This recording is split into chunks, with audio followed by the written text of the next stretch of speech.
One. All right, we are recording right now. We are with Wayne Ulery. How you doing, Wayne?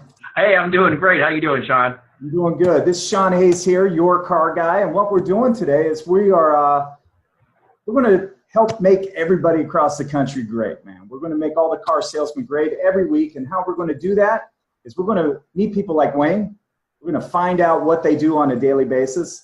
And we're going to pick their brain. We're going to find out unique things about them, and we're all going to grow together, man. This is all sponsored by Quickpage, who Chad over there really wanted us to get out there and get new salesmen out there in front of everybody, because there's a lot of salesmen out there, Wayne. Did you know that? Yes, there's a lot. And I think we should all know each other because we're all doing something unique and something real cool out there, man. Where are you from, by the way? I am from Youngstown, Ohio. You know, I'm an Ohio boy, too. I'm from Canton. Oh, okay. Okay. Very familiar with Canton. Yeah, Youngstown. Youngstown State, they got good football up there in Youngstown. Yeah, they do. Yep. I grew up in Cleveland, so I was originally from the Cleveland area and been here since the late 90s. Late 90s. What took you from Cleveland to Youngstown? Family. I had a grandma who was ill and wanted to move closer to her, and then from there, it was interesting. I got involved in working for General Motors at the assembly plant. So I used to build cars, interestingly enough. You used to build them, and now you sell them, man. Now I sell them, yep. I worked there 6 years. You worked there 6? Mm-hmm. What did you do after you worked for GM? Well, they offered me a buyout of $70,000. Holy moly. So I often tell people, you know, I was born at night. It just wasn't last night. So I took the 70 grand and I quit. And then from there, I traveled the country training people in real estate investment. For a group called Rich Dad Group with Robert Kiyosaki. So I did real estate investment. I was doing it alongside of working at GM. And I bought 12 properties in 90 days with no money. And they said, hey, do you want to come work for us and become a mentor? Right at the same time, GM said, hey, here's 70 grand to quit. And I said, hey, I'm out of here. Wow. Travel the country for like $1 grand a day to train people all across the country. So that was my next step. Well, did you stay in that long? So that was in 06. You know, by 08, the market crashed. Yeah. I was independently contracted. They called me up one day and said, hey, thanks for everything, but we don't need you anymore. And at that time, I was also dabbling in network marketing. And I got to about $2,500 a week in network marketing. I was traveling the world. I went to Israel, went on cruises, had a lot of blast and a lot of fun in that industry for about 7 more years until I started in the car business in 2014. You know, that's interesting because it seemed like first of all, it all crashed because you did so many loans with 0 down. That's what happened. Yeah, the people who all they had to do was fog a mirror. Right. You're out there telling people they need no money down, and then it crashed. But right. What took you from what you were doing into car sales? Did you know somebody that was in it? So interestingly enough, I did 7 years in network marketing. I worked from home, and the company kind of went downhill. I was looking at getting into a new company when in the background, my wife put together a resume and submitted it over Craigslist. Someone put an ad out for a internet sales guy, and she knew I was really good online. All right. And she came into my room, my office, and said, hey, I just want to let you know I put in a resume to a car dealership. So your wife got you? Said, you did what? She says, yeah. Now, you have to understand, when I was in network marketing, I had a few car sales guys in my group.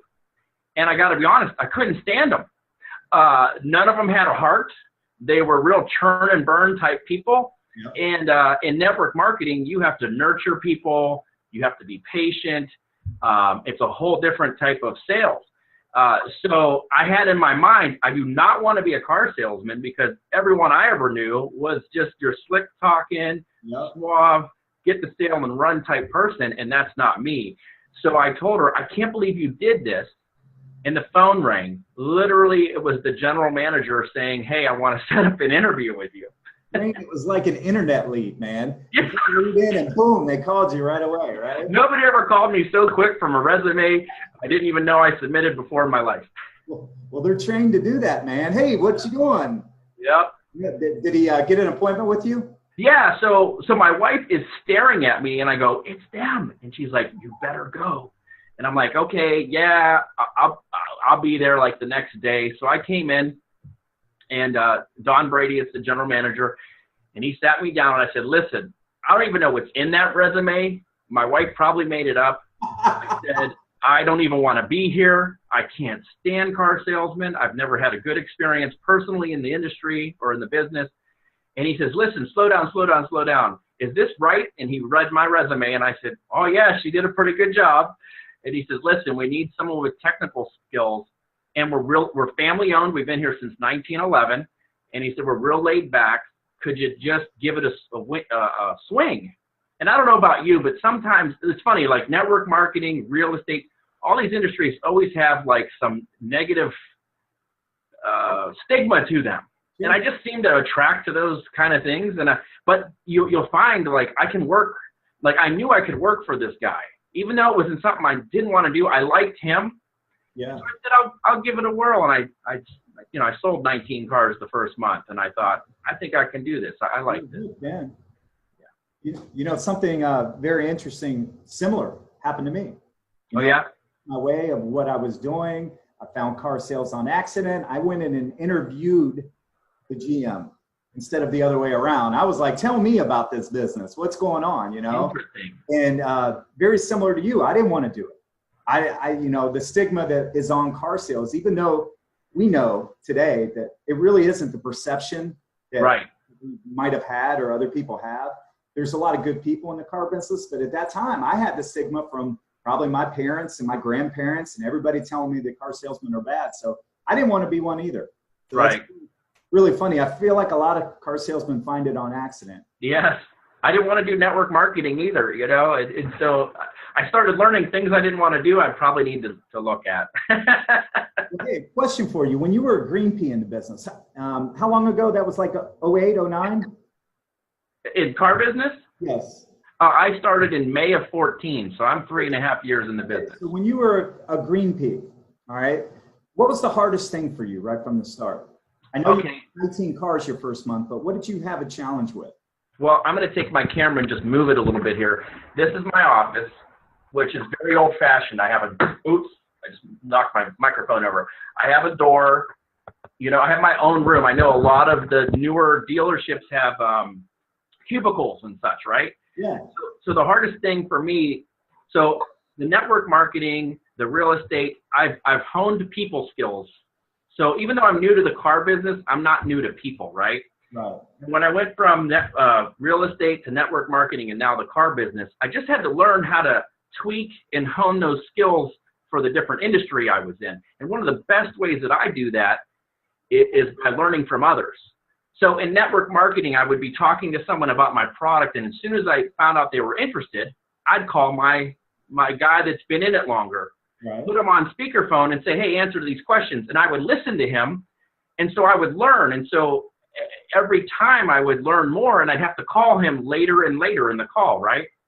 Well, so here, when I got started in the car business, I mean, I tell people it was like I got thrown to the wolves. You know, I showed up.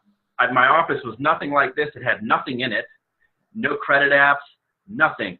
And my general manager said, "Hey, here's 2 people I want you to talk to." Well, I sold him 2 cars on my first day. Wow. I didn't know where a credit app was. He didn't even know. He was here only 2 weeks longer than me. The guy next to me said, "Hey, talk to me when you've been here 6 weeks." So I was like, oh my gosh, this is crazy. And so I had to just like run around and try to figure this out because no one was really that helpful. I hate to say that, but that's how it kind of was.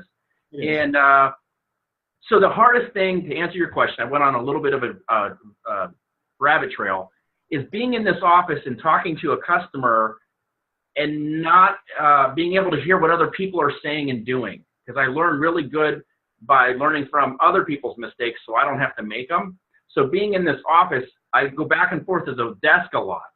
So it's taken me a long time to really get comfortable in who I am in this office, even with the people skills I have. So that's probably the hardest thing is taking it all and just learning how to bring out my people skills in this office that's isolated.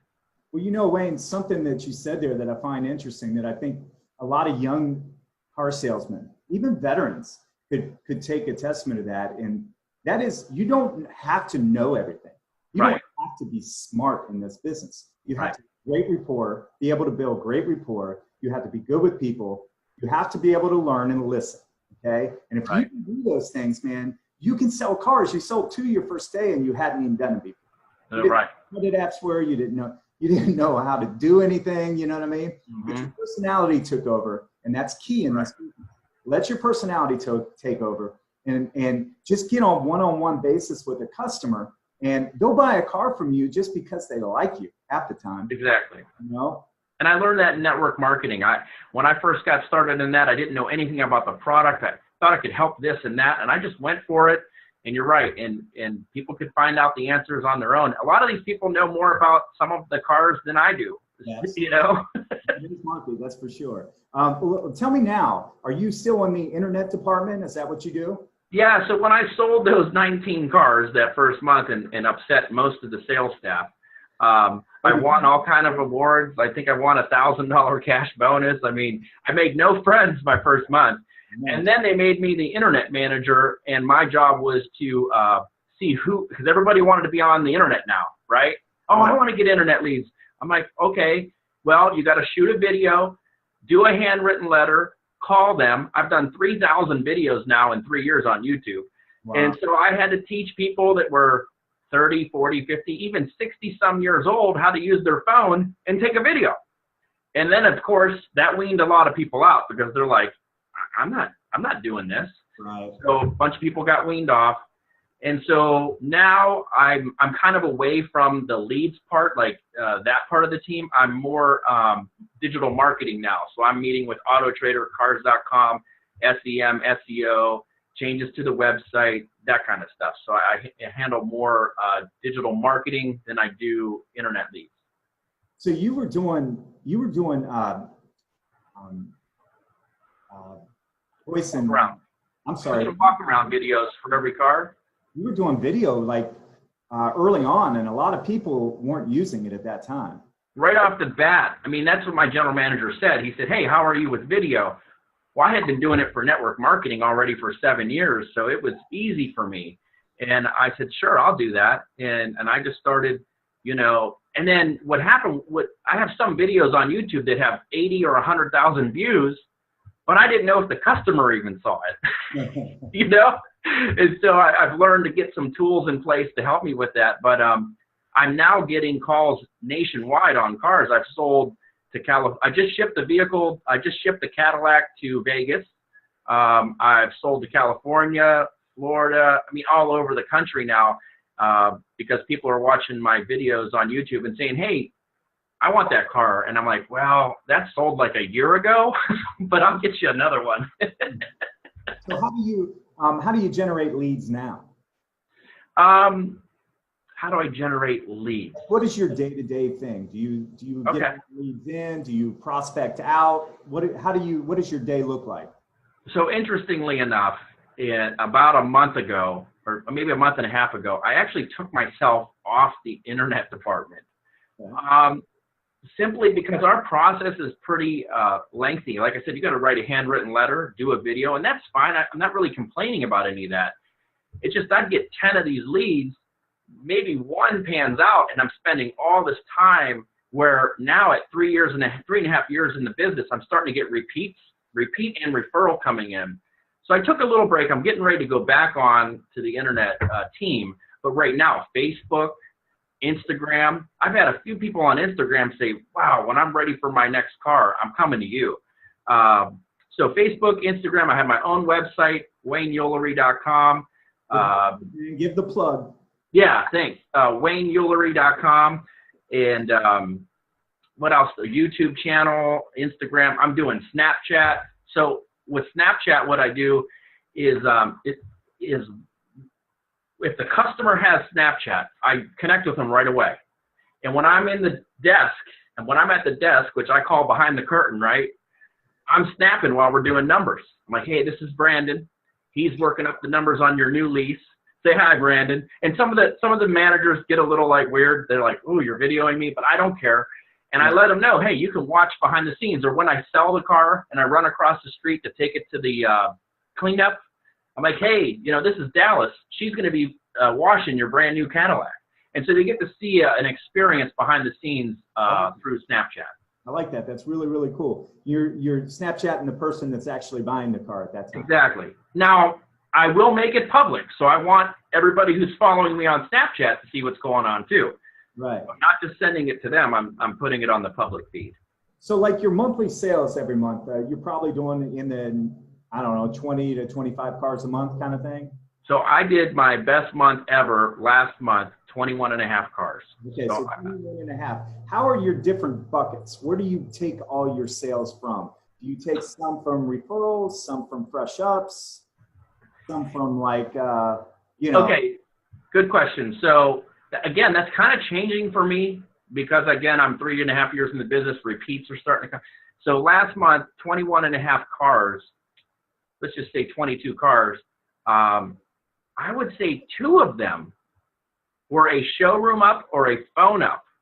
I was so overwhelmed with repeat business and really referrals. Yeah. So I've been getting a lot of referrals on Facebook. They got this recommend feature, I'm sure you've seen, where you can say, hey, who knows a good car salesman? And then you can respond on there and even share your fan page on it. It's really neat. And then what I do is I take it an extra step and I incorporate video.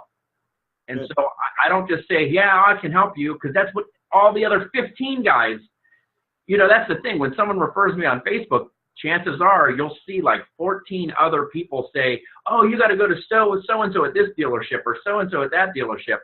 And so I set myself apart by responding to the person who is looking for the recommendation with an interactive page with a video on it, and that's the Quickpage. And I show them a Quickpage, and it seems to be working pretty good. Well, I try to tell people all the time, it's like a personal mission with me about video. I just try to explain to them how important it is to differentiate yourself in this car business. And if you don't, man, I'll tell you, you would be surprised. Okay, so in the 6 months I've been on Facebook, okay, all the people at my dealership have seen this rise and seen people, the interaction, and seen the amount of customers that have come in because of it. But not one person in my dealership other than me does video. Not one. Oh yeah, really? And I don't understand why. I can tell them till I'm blue in the face. It's like telling your son to not do something. You know what I mean? And for some reason, they just don't want to jump in that water and do it. But I'm telling you, the business, this is the present and the future. If you're not on video, you're going to be shut out of this game. What are your thoughts on that? Well, when I first started with video, I looked at a lead. I looked at it very differently than I think most car salespeople do. I looked at it as an opportunity to produce content. Now, I have a family to feed, and producing content doesn't feed the family. I get that. But I tried to look at it because it kept my attitude good. Because I thought, here's one more chance for me to get out there who I am. Because in my videos, or just like this setting here, I think people can get a feel for us. Yep. You know, they'll get a feel for, you see the whites in my eyes, they see me smile, they hear the tone of my voice. Right. So at the beginning, when I first started here, I was the only one in the internet department, and we had 238 internet leads in my first month. So I did 238 videos, 238 written letters. I was only able to make one phone call. I couldn't do a follow-up. I just couldn't do it. That's why we had to get a team. So for me, I look at it as a way to do video, not just for my customer, but now looking hindsight, oh my gosh, I'm getting 40 to 70,000 minutes of watch time a month. I run ads on my channel, so I'm getting paid a couple $100 a month on the ads I'm running, and I'm getting ready to go into pre-roll. I'm going to start pre-rolling on the competition, so that's going to be fun.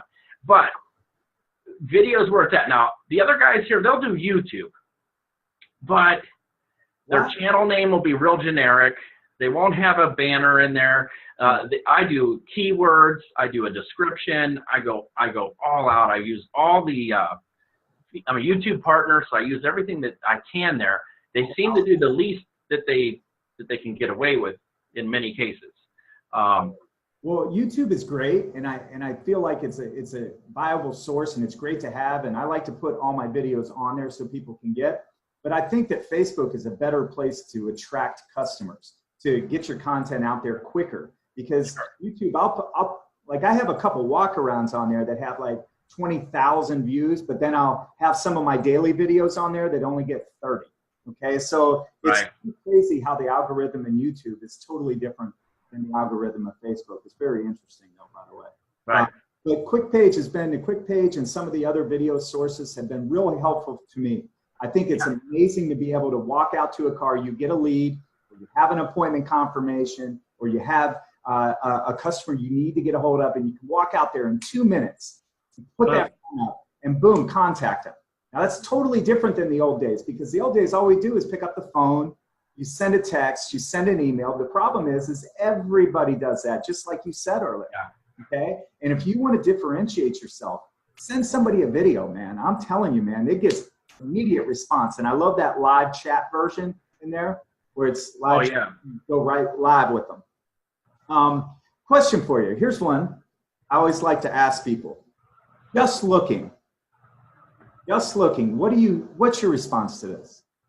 Someone out on the lot. I'm just looking. Oh, yeah. So, yeah, that's a good one. I had a salesperson. I actually asked him this question the other day, and I said, "What do you say?" He says, "Well, you can go to Walmart and see every brand that's out there." I said, "Yeah, I don't say that." Well, what I'll usually do is I'll say, "Okay, well, I have. Let's see here. Let me grab them real quick. I have a key to every car. Here's the key to our lockbox." I said, "Hey, that's great. I got a key to every car. I can unlock the car for you so you can look inside. And then I'll catch them doing this on the window and go, look, we just detailed that one. Could you, not mark it up with your hands? I'll open it and you can sit in it and look at it and everything else. And then I'll just walk away. And I'll go do a video. What the heck? I'll go find a car right next to it. And literally within a couple minutes, they're going to ask me, hey, can you help me? And what I learned in network marketing, and I learned in the car business too, and I don't mean to be rude to anyone. Really, I love you guys. But people in general are just kind of backwards. We're all just kind of backwards, and myself included in different scenarios in life. And, it'd be 20 below zero and someone's out there going, I'm just looking. I'm like, yeah, I don't think so. But it's okay. And so usually after I leave them alone and I just tell them I'm going to be right nearby and let them see me, they just open up and they say, hey, you know what? I do want to see this Cadillac or this Chevy or Buick or whatever it is. So I'm not really hard on them. I joke with them, if they're looking through the glass, hey, we just detailed that, and that's it. That's how I handle it. I think it's a really good idea to make sure that people understand that to be a chameleon is very important in those scenarios. Yeah. Every single person is going to have the exact same response work for them. And I tell people all the time, they're like, well, what are you saying this? I'm just like, well, it depends on the person. It depends on the situation. Sometimes humor works. Sometimes sarcasm works, but only with the right person. Sometimes, you have to make sure that you have the right person with the right response. And so I always like to find out what other people think. I had a good one the other day. The guy was like, well, I want to go home and think about it. You've heard that a million times. Yeah, oh gosh. And I busted out with, Bill, his name was Bill. And he said, yeah. And I said, you got your keys on you, right? He said, yeah. I said, you ever lose them at home? He said, yeah. I said, when you found them, did you stop looking? Ah, that's good. I said, well, you found exactly what you needed right here. There's no reason to keep looking. Let's finish this up. That's good. That's good. Right? I like that. But that would only work with a certain type of person. Right. Yeah, you definitely have to read people. Yes. You have to know people really good. Let me ask you a question. If you had to give one piece of advice for a new salesman in the industry, okay, what would be the one thing that you would give them advice about? Wow. I'm hitting you with the good stuff, buddy. Yeah, that's a good one. One thing that I would give them advice with is, don't quit. Again, I came in and sold 19 cars. That is not common in the industry, at least in my experience here. We'll have someone new come here, and I don't know if in 6 months they sell 19 cars. And I'm not tooting my own horn. I just did come on board with some people skills. And we got a young guy here that's like 19, 20 years old. Oh my gosh, what a great opportunity to get started at that age. Yeah. But you got some skills to develop.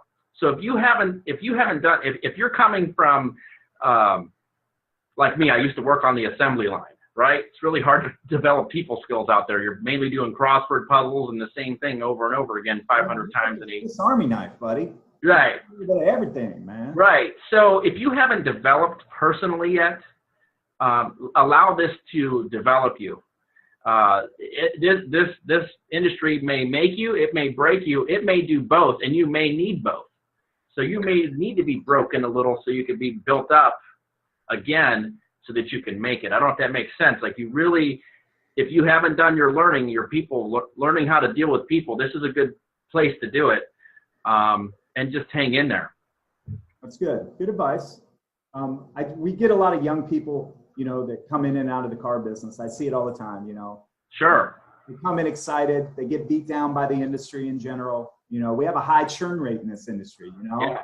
We have 70%. Did you know this? 70% of all salesmen that start in year one will be gone by the end of the year. Wow. It's real high. And it takes time. It's again, 3.5 years now. I'm really starting to reap some benefits, but it was 3 years of hard work. I'm 41. I started 3.5 years ago, and my day off is Friday. For the first 2 years, I didn't take the day off. I came in because I was behind the 8 ball. I really needed to develop in the car business and find myself. And so I knew, you know, I was watching your video on your Facebook page, I think earlier, maybe 9-10 hours ago. And you said, hey, if you think of this as a job, go find another job. That was awesome. And you said we're professionals. Well, did you know it takes 10,000 hours to become a professional? No. I'm not a professional yet in the car business, but I am a professional with people. Yeah. And so the sooner you can get those hours in working with people, the sooner you're really going to make it in something like this. But it could just take you a minute. Like I had a good 3 years in the car business so far. Not everybody does. And even if you have to do something else until you get there, I don't know where you're going to make this kind of money that you can in the car business without a degree. I barely graduated high school, 1.3 GPA. But I do have the school of hard knocks, and I've learned people. Well, in fact, the good ones in the business, that's a very common thing. Most of them didn't do well in school. Yeah. And have gone through the lows and the highs of life. But you know what? That's what makes true people. You know what I'm saying? If you've seen some lows and you've seen some highs, you have to be able to reflect on that and be like, you know what? I'm going to change my life. And that's kind of when you get serious about life. You know, it's really awesome that you've had all that, the road of hard knocks, because it's probably made you a better person. That makes everybody a better person, man. I wish more people would be able to go through things and just learn from them instead of their parents coming in or people coming in, swooping in and protecting them, you know, because that's when you become a true man, true woman, you know? All right. So your biggest challenge that you deal with on a day-to-day basis? So my biggest challenge is two schools of thought colliding. And those two schools are the good old days when you used to go from dealership to dealership, finding out what their best price is, and then making your decision because you didn't have the internet. No. And now that we have the internet, what's happening is in order for us to put a car online and be competitive on Auto Trader, Cars.com, Google, whatever it is, we're putting our best price out there because if we don't, we're going to end up on page 2, 3, or 4 of any of those sites. And most Americans, when you go search for anything, if you're on Amazon.com, if you're on eBay, whatever it is, none of us put as a filter, show me the highest price first. We all want to see the lowest price, right? Amen. My handyman said, hey, Wayne, the only thing cheap in life is people. It's true. And so you want to see the cheapest car on that 2012 Hyundai or whatever it is you're looking for, you want to see cheapest first. Well, we put our best price out there, so we're on that first page, so you see us. So what's the challenge? When they come into me and they still want more off that car because that old concept of what's your best price, is this the best you can do, is coming back when in actuality the negotiation has already pretty much been done for them online. They just aren't realizing it. And so we're on a dead-end street here where I'm at. like I said, it was here at 1911. You and I would never put a dealership where we're located today. But even if it was a nice traffic area to compete online, we're all putting our best prices out there. So the biggest challenge is dealing with those two mindsets colliding together and getting this customer to leave feeling like they got a deal. In many cases, in a 250-mile radius, in price, we're in the top 3 almost every time. Just because we aren't a drive-by store, we're a destination store. And even if you are a drive-by store, I know you're putting your best price online. So that's my biggest challenge. What do you think the biggest change I've seen in the industry lately is one-price stores? Okay. Compared to the old school, where you get them in and you work them, Ford Square. What are your thoughts on the two different thought process on it? Well, where I'm located, we're a very big GM town, right? We build the Cruze here. So we have a lot of Chevy dealerships. So we have a lot of competition here. One price in that arena won't work too well because they'll just go to the Chevy dealer that's within 8 minutes of here and get a better price over there. One price stores over here, I don't think they're going to work too well. As a matter of fact, GM did this several years ago. They did a one price over across the whole board. I wasn't in the industry, but I was just hearing them talk about it, and it failed miserably. And that's why they went away from it. You got to have the dealers buy in, and usually that doesn't happen, you know. Right. But I can tell you on a new car, you know, again, over here, it's very competitive, and the margins are low, you know. People don't understand that. The margins are low.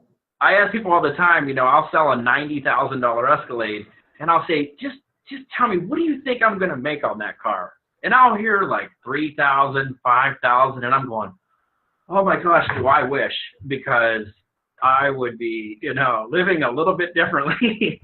And the fact of the matter is, I've made several occasions on a $90,000 car. I'm not afraid to say, but $200. Yeah. I don't think customers will believe me when I say that, but it's true. Well, people probably won't see this, so it really, but it's the truth, you know. We make sometimes the mini in our car business is 100. Okay, you make, you know, 200, 250. You know, the days of making big pops. That's why dealerships are paying in volume bonuses now. Right. There's no grosses. There's no margins. I know people. Even on used cars. But realtors are the best in the business. You probably know this. Nobody says anything to them. Lets them make 6% on every transaction. Or how about like a Coach bag that your wife buys? She pays whatever they say on the rounder. You don't discount Coach bags. So we know your brand. You're really big into branding. You probably started branding 2-3 years ago before a lot of people were doing it. What's unique about your brand and what you bring to your customers? So one of my taglines is, I'll treat you like family. And that's true. Like, I treat everybody like family. Like, I'm a pretty straightforward guy, and I always have been. I think people appreciate it. And so I just tell people like it is right from the top. I'm not a BSer. I liked what you said earlier, like, don't overpromise all this stuff and underdeliver. I do not do that. Like, if I'm doing a video for someone in California and I see some rust on the car because I am in Ohio, I'm pointing out, go, hey, there's some surface rust, and I'll zoom in on that puppy. I will show them everything. I don't want them to come all the way from California to say, you didn't tell me it had rust on it, and then I waste their time, their money, and all that. So I'm as transparent as I can be. Right. And that's pretty much it on that. Here's a question. I want to ask this because when I got in the car business, it was very similar to what you said. You know, all the employees, all the salesmen, they hated me. They literally hated me. It sounded like you went through the same thing. It seems like anybody that does well in the car business, anybody that's established there, they don't like that person. You know, right. Succeed. They're jealous of their, of their success or whatever. What would your coworkers say about you? My coworkers, what they say about me, they would probably say, hey, that guy knows what he's doing online. Definitely. You know, anybody in here that, and I'm a team player though. Let me tell you that. When I didn't make any friends, listen, I have 3 kids and a wife. That's the only ones that I'm coming here for. I didn't come here to make friends. I came here to make money and help people. So if I made a friend along the way, that's great. So I basically tell everybody, listen, if you need help with anything, I'll help you. And a few people come to me, they ask me about video, they ask me about different tools that I'm using, and I have no problem sharing it with them. I'll share anything with anybody because I have a abundance mentality. I don't have a scarcity. I believe there's more than enough out there for all of us. So I don't have to hide anything from you. So I think that's what they would say about me. I think they would say, you know, hey, he knows a thing or two online. It's probably changed over the years too, because they probably don't feel the same way about you today, 3 years later, as they did back then, because they probably respect you more now. You know, Yeah. You were the new gun in town. You know, you're the new kid on the block, and you know, I feel like over time, when people see you put the hard work in, they put the dedication in, you're willing to help other people. You know, you put other people first. Then how can they hate you? I mean, you know what I mean? Although there will probably be still one or two in the day that don't like you, just because they're hated. They hate everything. They hate life. The 5-car club guys. Yeah. Yeah. And they don't want to look. And some people don't.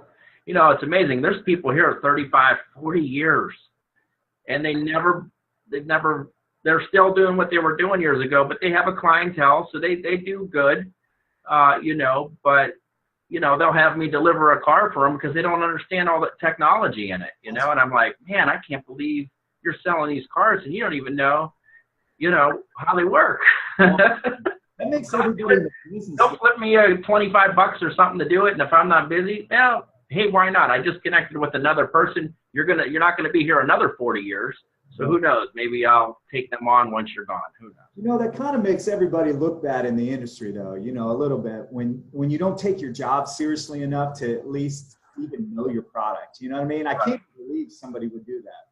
But all right, so we're going to go off track just a hair here, and I might be putting you out, and you might not be able to think of it this quickly. But a song. Okay, a song on the radio or formerly on the radio describes your work ethic.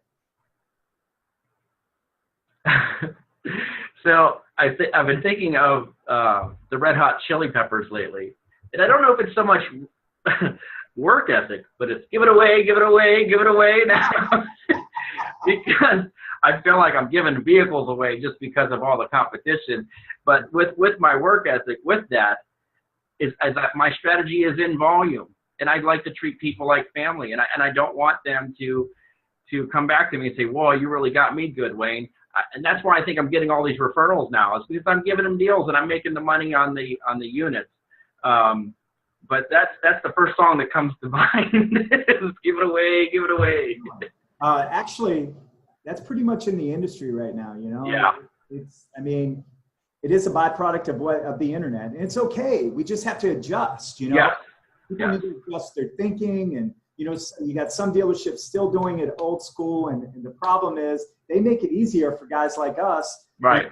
They're doing it the wrong way, and then a customer comes in and we do it the right way. It's much easier to close that customer. You know. Mm-hmm.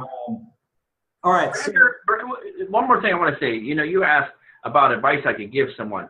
You know, a lot of dealerships, they're just not getting it when it comes to digital and it comes to what's going on today. So don't worry about them. That's why you should brand yourself, because dealerships may have a negative connotation or a negative thought. I'm trying to think of the word, you know, just a negative stigma. Yeah. So break the stigma and brand yourself. And I think people, they buy from a dealership, but ultimately they buy from a person, someone they like. And yeah, they can like a dealership because maybe it's this way or that way. You get candy when you're waiting, or you get coffee. But at the end of the day, they're really buying you. You know, they're buying that connection and the deal. You know, they got to get a good deal. So really focus on branding yourself, because the industry, though it may have some negative connotations to it, with social media and with the internet, you can break through that and set yourself apart from even the dealership that you're in that may not be that on board with digital yet. So Wayne, like right after high school, you probably, like me, barely got through high school. Okay. So this just tells everybody out there, you do not have to get good grades. Not that I don't want you to, but you can still be a success in life without it. But right after high school, you're probably floundering and not knowing what you want to do. I was the same way. What was your first job out of high school? My first job out of high school was with a pressure washing company. Okay. And I used to drive a big box truck with a 550-gallon water tank and a pressure washer, and I would wash fleet vehicles, garbage trucks, trains, gosh, you name it, tractor trailers. I was doing 60, 65 hours a week. Did you ever leave a job, okay, that you thought maybe it would be a career one day? Did you ever leave a job because of former boss or anything like that? Did you ever not get along with somebody along the way? So I left that job because of a boss. Well, actually, he let me go. I had, in the middle of being at that job, I had made a commitment to God, and I started wanting to go to church on Sundays. Yeah. And he allowed me. He said, "Okay, you can have Sundays off." And then all of a sudden, he went back on it. I said, "Actually, I need you here on Sunday." And I had people coming in town to visit and all this. And I said, "Look, I'm sorry. You had said it was okay, and I can't be there today. And I'm a man of my word. I told these people I was going to be there and this and that." And he said, "Well, if you can't be here on Sundays, then we can't have you." And he let me go. I liked him. He was a good guy. But when I make a decision on something, I make a decision on something. And yeah, that I left GM because they paid me good money to leave. The network marketing kind of fell apart, the one I was in. And I'll stay here as long as it makes sense. But ultimately, again, I'm in the people business, and the vehicle that I'm in right now, no pun intended, is actually selling cars. I hope to be here a while because I really, out of all the things I've been doing, this has been a lot of fun. I've really enjoyed it. I love getting to know different people. But yeah. Okay. What is your, where's the future take you? Where do you see yourself, man? Where do you want to go with this car business? You've been in 3 years. You're doing really well. You've made a name for yourself. Okay, you branded yourself. You got repeats and referrals. So you want to stay in the car sales side of this, or do you want to go somewhere? I definitely see you as a manager. There's no doubt in my mind. I've only met you an hour now, but I can tell that you have that ability. Is that something you want to do? Did you say a manager? Yes, sir. Yeah. Like a desking manager or a general manager. Yeah, I can see that. We have 6 stores in our group. I could just as easy be a digital director over all 6 stores, training, going to stores, because there's not many people in our 6 stores like myself that are doing what I'm doing. Mm-hmm. And I could see being a director over them and going to different stores and working with internet managers and internet teams and helping them develop video skills and different things like that. Or also, I do have a business consulting company on the side too. So I do digital consulting now for businesses. I could see myself doing nothing in the auto industry yet. I've been doing other industries, but I could see doing some consulting, in the auto industry. Yeah, so a couple different ways. I like selling cars, but I also like all the digital side of it, working with vendors. And training. I like training when someone here wants to learn, that's the mentor in me when I was a Kiyosaki mentor for 2 years. When someone here wants to learn, I love it. If they want to learn, I'll take the time and I'll teach them. I've always believed if you help enough people get what they want in life, you can have everything you want in life. And if there's someone here who's willing to participate in that, I'm game. I'm on board with that. I agree with that 100%. I mean, anybody that wants to learn, you want to really feel good inside, help somebody else, man. I'm telling you, I didn't used to be that way, but I am that way now, man. I just want to help people. All right, so. Well, it sharpens you too. When you're helping other people, it sharpens you and helps you be a better person for your people on top of it. Sure, absolutely. Well, we're probably going to wind this down now, man. Okay. I don't even know how long we've been on here, probably a long time, but I want to let people know how to get a hold of you. Okay, in case they don't know you, okay, where can they find you, man? Well, I'm all over the internet. Wayne Ulery, whether it's Instagram, Twitter, Snapchat, Facebook, or my website. If they want to call me, they're welcome to call me. I could give a number. Okay, 330-333-0502. If I don't answer, I have an assistant that'll pick up.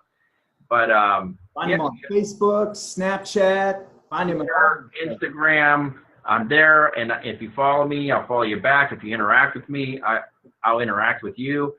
You know, my next phase on YouTube, and this, I'd love to hear from people what they want to see, because I do these video walkarounds. I've done so many of them, and I'm feeling like I need to go into something new on there in the YouTube space. I'm all about the Facebook video too. I'm starting to do that more, but I've really developed a following on YouTube. It's so different than Facebook. It's taken these 3 years to get about 12 or 1,300 subscribers. It doesn't move like Facebook. It really takes time, and I want to try to bring new value to the marketplace. You know, and I've been watching your videos and wondering, I know I could train like you're doing too, but I'm like, I wonder if I could come from me to the customer. Maybe I can teach the customer how to come to us better prepared, how to be ready and learn how to get their best rates on their terms. Just some things that I see customers making mistakes all the time, that, man, if you would have just done this, this, and this, you would have saved us a whole lot of time type of thing. Actually, maybe doing like a training for people looking for cars. Actually, when I first started this, Wayne, when I first started this 5 months ago, I would do a training video for salesmen and then training video for customers every other day. Oh, that's cool. Is the customers, I wasn't getting the same interaction. And I don't know, I started getting more and more salesmen follow me, so I just kind of went that route. But that's a really good opportunity for you. Yeah, it doesn't matter what you do as long as people know what you do. Really, you know. Right, and then you saw how people reacted to you, and that's the other important thing. You know, I like to listen to Gary V. I don't know if you ever listened to Gary V. Absolutely. And he says, you know, just go out there and do it. You know, he doesn't listen. He doesn't read books and listen to things. He just goes out there and does it, and then sees how people react. So lately, I've been trying to post the same content across all platforms. And it's interesting because I'm finding, wow, when I post this, people on Facebook are interacting. But it's like crickets chirping on Instagram. We're not a response on Snapchat at all. It's so weird how all the channels are different, man. Yeah, so you got to kind of learn each channel, you know. And lately on Snapchat, I just put in a tile floor at one of my apartments that I rent out. And I was playing music and dancing and being silly and just letting loose, you know. And man, so many people were messaging me, oh my gosh, you're cracking me up, when usually they're just seeing car stuff. But here they got to see Wayne in a silly style. You know, I was bored laying tile for 10 hours. And every once in a while, I just put a song on, old school 90s tune, and start dancing on the camera and whatever, snapping it and having fun. Give it away now. Well, I want to thank Quickpage today. I want to thank you, Wayne. I want to thank everybody who is going to see this for watching it. I had a great time today. This is our first one. Man, you're the first guy. Are you kidding me? Wow. You deserve like a trophy for this or something. You probably won't get one, though. Is that coming through okay? Yeah, man, that looks good. Or is it backwards like I see it? Is it okay? No. So there's my name right there, WayneUlery. That's it. All you got to do is Google whatever. It's easy to find me. Would love to hear from you guys. Any questions or anything or comments? Cool. Go ahead, plug yourself, man. I like it. I like the plug. And my email is iBuyCars@WayneUlery.com. I take a lot of pride in that. Anyway. Well, it was great to sit down and talk with you. You too, Shawn. I think I'm going to love this kind of interaction. Please contact me anytime you need, anything you want. I'll be there for you, and it was a pleasure to serve you today, man. You too. All right, buddy. And guys, just to thank Quickpage. If you don't know what it is one of the greatest apps for the car business. I'm sure you can use it for every other business, but I'm in the car business. Download this app, get it, try it. It's a 14-day free trial. You'll absolutely love it. And remember, video is the future in the present right now. Set yourself apart by using it. Talk to you later, man. All right, you too.